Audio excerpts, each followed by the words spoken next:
पुण्यातील दीनानाथ मंगेशकर रुग्णालयाला तात्पुरता दिलासा मिळालाय, कारण ससून रुग्णालयाच्या वैद्यकीय समितीचा 6 पानांचा अहवाल पुणे पोलिसांना सादर झालाय।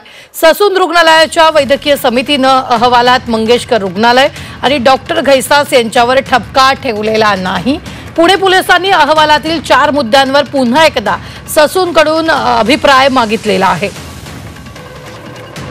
या संदर्भात ताजे अपडेट देत आहेत आपले प्रतिनिधी निलेश। नेमकं अहवालात काय सांगितलंय? या प्रकरणामध्ये कारवाई होणार नाही अशी शंका आताही उपस्थित झालेली आहे, कारण गेले 20 दिवस झाले या प्रकरणामध्ये कुठल्याही प्रकारचा गुन्हा दाखल झालेला नाहीये किंवा कुठलीही कारवाई झालेली नाहीये।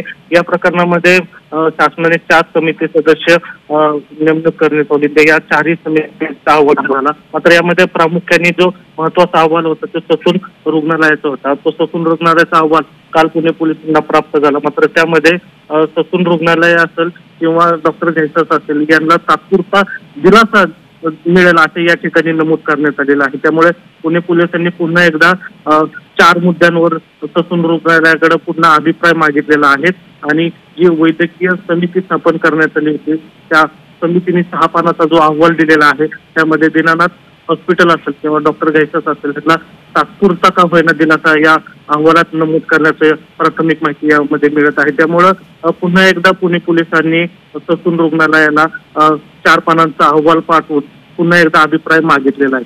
त्यामुळे कारवाई होणार का नाही सर्वसामान्यांना आता पुन्हा एकदा प्रश्न उपस्थित झालेला पाहायला मिळतो। निश्चित धन्यवाद निलेश ताजे अपडेट देण्यासाठी।